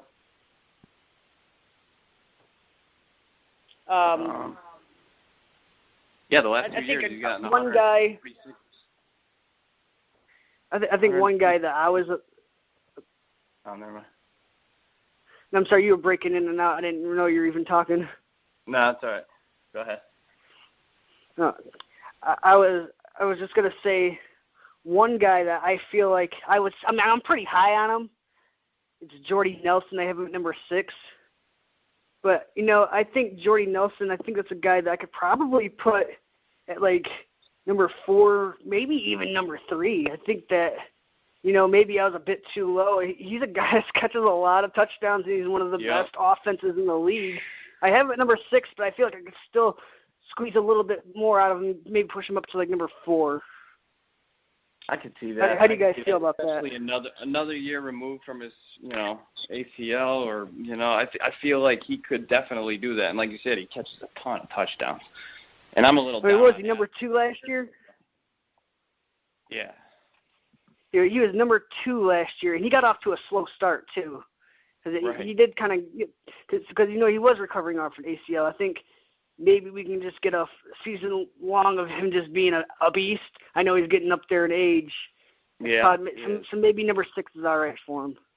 But I kind of like him a little bit more than number 6. Yeah, you can make a case for any of those few guys there. But Steve, we need to get down to the bulk of things here. I want to talk about the hate that's going on by Steve on Michael Thomas and Des Bryant. You have Michael Thomas at 21 and Des Bryant at 18. Yeah. And you can also throw another one in there. You have Stephon Diggs at number 42. Yep. I'm down on Diggs. What do I have Thielen? I have Thielen a little bit past Diggs, I think. Maybe 42, somewhere in there. You got him at 43, and you got Diggs at 42. I love Rudolph, so I'm a big Kyle Rudolph. I'm more of a believer that Diggs was hurt a lot last year. If he should stay healthy, I could see him being like a high-end wide receiver too. If they definitely move him around all over the place, he definitely could be, because I feel like when they, just like T.Y. Hilton, when they put him all over the place, the guy's like a beast. He's a monster. He's everywhere. Yeah, so Diggs is the same type of guy, so I could see that. I just don't know. What I wish they would do more with Diggs is stop using Diggs so much around the line of scrimmage on these screens and these tiny little drag routes. Where he was winning the best is when he was running those deep crossing routes, like 18, 20 yards out. He was really dangerous there. So if they, hopefully they can use him, where he's good. And if that's the case, he's definitely too low. What's your hate on Michael Thomas?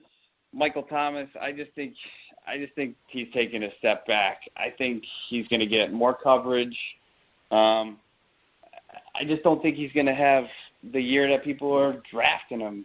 People are drafting him as, in the first round, second round. You know, I don't think he's going to have that type of a year. With Cooks gone, I feel like I had Michael Thomas at 13. I thought I was low on him. Yeah, I mean, some people have him real high. And I just see it because Cooks is gone, and, you know, he played great last year, and Drew Brees, and he can trust him. So I see the argument for that. What's funny is I drafted Michael Thomas in the last round of my draft last year, and he tore it up for me last year. So for me to hate Michael Thomas this year is kind of weird, but I just have That's how I feel about Jordan Howard. Okay, yeah. Yeah. See, the thing is with my take on Michael Thomas is the reason why I have him a little bit lower, not as low as you, but I have him at 13. Reason being is there's a shift in focus now on that offense. It's not Brandon Cooks anymore. He was getting to play against a lot of number two corners. It's not going to be the case this year. He's going to be facing more elite talent as a number one. And Drew Brees does like to spread the ball. I don't necessarily think he's coming into normally when you get moved up the depth chart, you move into more targets. That's not necessarily the case at this point because I think Fleener's going to have a better year. I think Fleener will have a little bit better year, another year in the system. You know, they obviously like him there, so I don't think he's going anywhere. And I like Snead. I'm a big Snead guy this year. I'd much rather have Snead over Michael Thomas. Yeah, I think Snead's touchdowns are going to go up, and that's going to hurt Michael Thomas. And that's why I'm down on him. I could be, I might be too low on him, but this is the way I rank the way I draft. So if I'm not going to draft a guy over these guys, he's not getting ranked up there, Yeah, I feel you. I don't necessarily think Snead's touchdown total is going to go up. I don't really think that's just who he is. I do think Michael Thomas is going to get a decent dose of touchdowns, but I think Snead is going to get is the one that's going to be jumping into a few more targets. So I think last year he got about 90 to 100, and I think this year he's going to be stepping into like 120 to 125 targets. Don't forget, you got Ted Ginn there, and Ted Ginn was no slouch when Cam was throwing to him. So for Drew Brees to have Ted Ginn, it's going to be like a new age Lance Moore kind of a thing. I kind of feel like Ginn and Snead are going to play on the outsides, and they're going to use Michael Thomas in the slot. They could. I don't. Because I see Ginn playing like that, like DeVray Henderson role. Yeah. He could stretch the field. He's their new field stretcher. They better not try to use Ginn like they use Brandon Cooks, because that's not going to work. No, definitely won't. Our wide receivers here's our wide receiver twos. Our wide receiver twos, we have Brandon Cooks at number 13, Allen Robinson 14, Alshon Jeffrey, Demaryius Thomas, Keenan Allen, Sammy Watkins, Jarvis Landry, Terrell Pryor, Devontae Adams, Michael Crabtree, Golden Tate, and Emmanuel Sanders rounds out the wide receiver twos.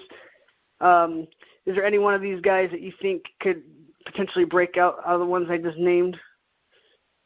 I like Emmanuel Sanders just because of how many receptions he's going to end up getting.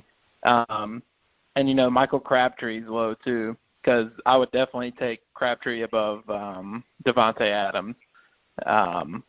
But I'm not a big Devontae Adams guy.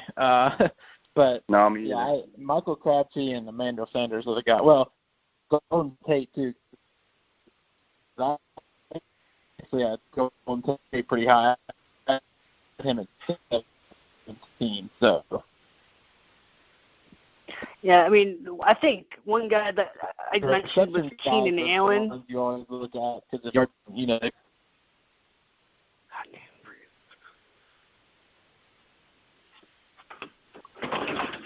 Johnny, you there? Yeah, sorry, you guys were breaking out on me. I don't know what the last thing you even said. I just heard you say you started to say something about Keenan Allen. Oh, that's Keenan Allen. He's the one guy. We have him ranked at number 17. I think he's a guy that could potentially be a top 10, top 5 type of guy. But I seen him make some cuts on a video today. He was making some pretty nice cuts on that repaired ACL. I think he's back, guys. But he's obviously he's fragile. But and I think he's one guy that could potentially break out, though. Yeah, definitely. All the, if he's going to get the volume, and, going into this year, I like Michael Williams when they drafted Mike Williams, but then he had the back issue. He's got like a herniated disc. So now I don't even know if he's going to be there. So, you got Keenan Allen, Hunter Henry, and, Terrell Williams, Inman. So I could definitely see Keenan Allen getting peppered with targets. They quietly have a very sneaky wide receiving core that's actually a lot better than people think. Yeah. I really like what they got going on over there. Is there any other names that stuck out to you at the wide receiver position? Not really. I had Manny Sanders low, so I was probably the low guy. Wait, let me see. It's getting kind of dark in my house here. Yeah, you had him at 31, which was the lowest. I had him at 26. Casey had him at 20. Comparing Emmanuel Sanders to Demaryius Thomas ADP-wise, give me Sanders. Yeah. Yeah. You could definitely get him late. Last year, I remember people passing over Sanders like every round. Sanders was still there.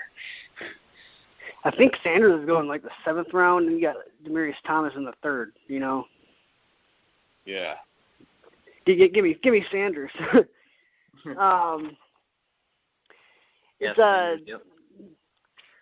At the tight end position, no surprise, we had Rob Gronkowski number 1 across the board. Travis Kelce was our number 2, Jordan Reed 3, Olsen 4, Jimmy Graham 5. We had Tyler Eifert at 6, Kyle Rudolph at 7, Delaney Walker at 8, Martellus Bennett ended up 9. And here's what surprised me, and it's one that bothers the fuck out of me. Eric Ebron's at number 10. Oh, that's because I probably got him pretty high. I got him at 7. I love Ebron. Yeah, that's definitely what moved him up. Because I had Eric Ebron at number 13. I know Casey, you had him at 12. You had him at number 7. That's what pushed him up.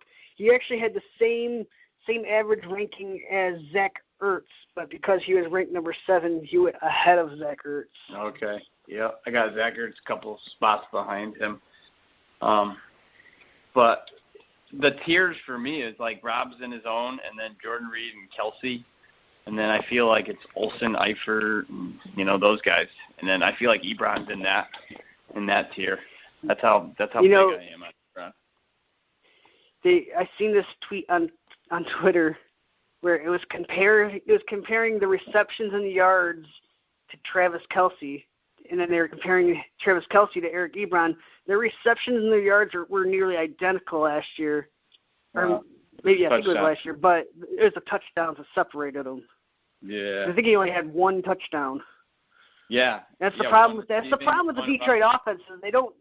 The problem with the Detroit offense is they don't really target the tight end in the red zone very often. I think they're in the bottom 4% in the league. I think the only teams that threw the ball to the tight end less than the Lions was the Jets, the Packers, and the Falcons. Well, I feel like they know. That's one reason why I'm a little bit lower on them. Yep, I can see that. But I just feel like this year they're going to have to – they don't have a ton to throw to. They're going to have to throw it to Ebron. He's going to have to step up. They spent a high draft pick on that guy. They did. They passed on OBJ. Can you believe there's a lot of Lions fans that they wanted the Lions to go after a tight end in this past draft. They want Ebron gone. They hate Ebron. Wow. I don't understand the hate on Ebron. Like, yeah, sometimes he'll drop the passes, and yeah, he was a first-round draft pick. You can't blame a guy's draft capital on the person, though. That's not his fault. He got drafted in top 10. Well, I don't know. Excuse me for being wanted. Yeah, but that one kind of that kind of surprises me. Was there a tight end that you were really high on that you think that others might not have been as high on? Rudolph, maybe. I don't know. What were you guys with Rudolph? I had him at 6. I'm pretty high on him. Okay. Me and you both have him at 6. And, yeah, Casey has him at 8. Me and you both have him at 6. Okay. Maybe like the 9, 10, 11 spot, like I got Martellus Bennett at 10. That might be a little high. You guys might have him a little lower. I got him at 11. Everyone else has him higher. Actually, everyone else has him higher but me. I have him at 11. Okay. The one guy I know I was a lot higher on than everybody else was Jack Doyle. I have Jack Doyle at number 7. And damn. it seems like everyone else has him as everyone else has him as a fringe. But I figure outside of that top 5 or 6, it's a toss-up. I like him more than Eifert. I like him more than Ertz. I like him more than Delaney Walker, Martellus Bennett, Hunter Henry, like all of them. I can Just see because, like the last few you named, yeah, definitely. Not over Eifert, but the other ones definitely. I could definitely see that. He's like he's my, what Ebron is to me, that's Doyle for you. Well, but the thing is with Jack Doyle is the tight end position in Indianapolis, it's always been heavily utilized. Dwayne Allen's gone.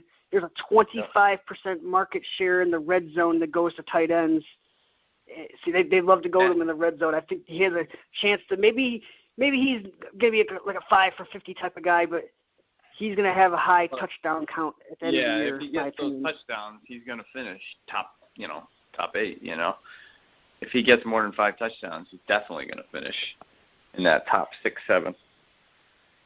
And the reason why I'm not big on Tyler Eifert is he just doesn't get a regular amount of targets. Like his volume is very inconsistent.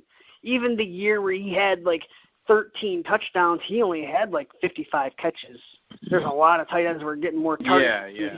He was like the only tight end in like the top 10 that didn't have like 100 targets or something like that in like 2015. And then even last year when he was playing, he wasn't really getting a lot of targets, but he was scoring touchdowns. Yeah, those touchdowns don't happen. Yeah, 8 games last year, he scored 5 touchdowns. So I'm like, shoot, man, I feel like if they can get another 5 games out of this guy, But you're right. That's what he's best at. Yep, you're right. The year he had 13 touchdowns, I think he only had like 50, 55 catches. So you're right. Yeah. Is there? What's your outside of like a guy like Jack Doyle? Is there any other tight ends that you guys are you think could be sleepers? Yeah, I could see Julius Thomas being a sleeper late. Like I always wait on tight ends, so Julius Thomas is the guy I'm looking for. And honestly, I like Evan Ingram for the Giants this year. I think he's going to be a sneaky touchdown maker for the Giants because I'm not a big Brandon Marshall guy. I got Brandon Marshall ranked pretty low, probably one of the lowest out of the rankers. I've been talking to people. I've been talking to people on Twitter about the Giants offense and how last year the Giants they ran the most plays in the NFL out of the 3 wide receiver set. Would it be like crazy to say that maybe they reverse that trend and go to a lot of 2 wide receiver sets and use Evan Ingram in the slot, and then they could use Rhett Ellison on the line to block because, they signed a blocking tight end to quite a bit of money. They're not going to just not use him. I think that they'll use a lot more 2 tight ends. So that it could really hurt a guy like Sterling Shepard. Right.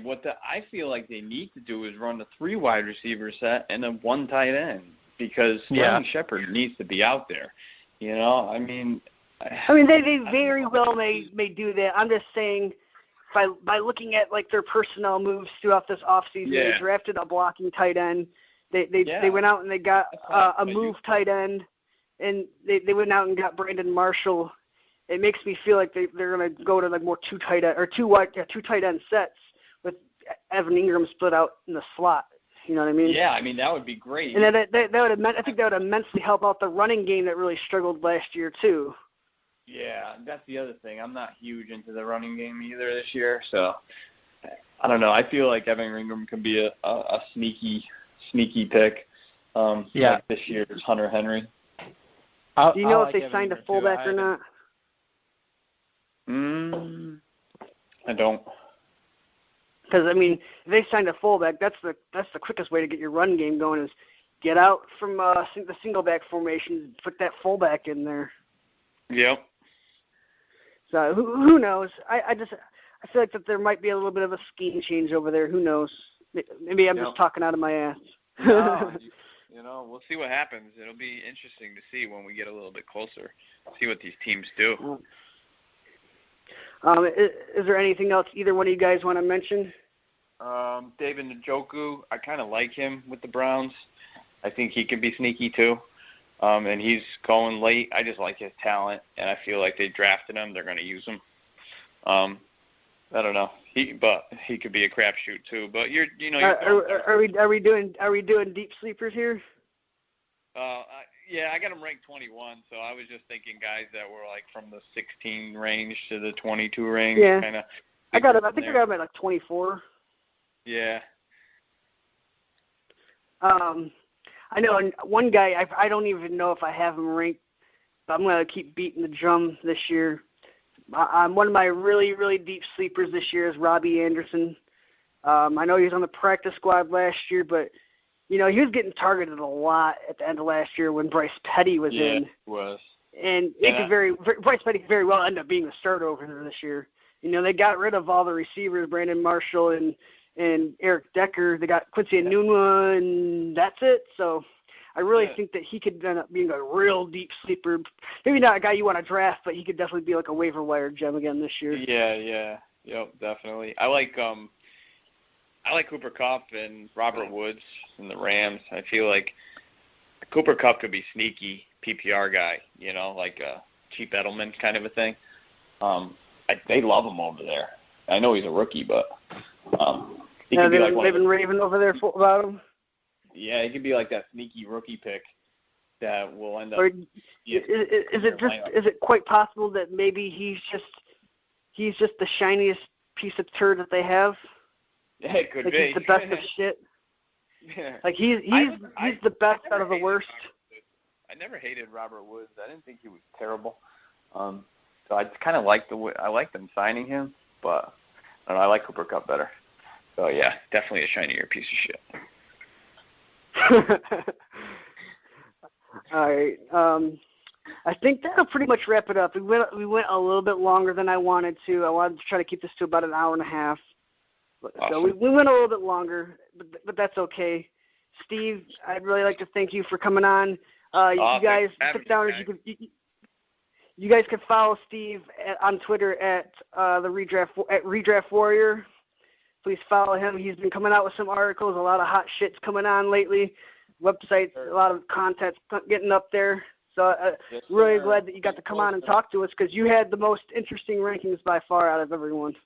Yeah, I didn't even get to talk about DeAndre Hopkins. I've been getting a lot of hate on my DeAndre Hopkins love, too. I think I got him ranked. Well, you got him at number 7. Oh, 7. Okay.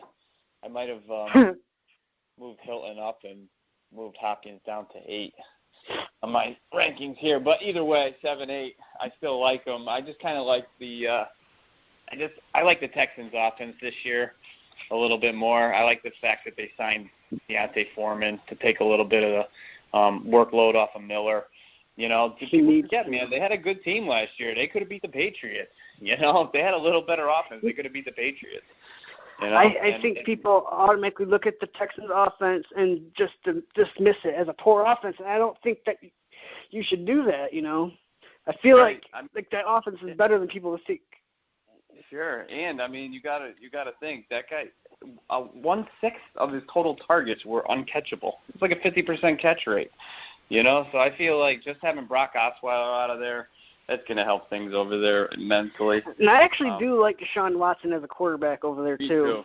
Me too. I like him too. I think he could be a sneaky guy to be a quarterback. Yeah, definitely. Wouldn't surprise me. Nope. But hey, Casey, it was good to talk to you, man. Appreciate all your. Yeah, it was nice talking. Nice talking to you too, man. It was good having you on.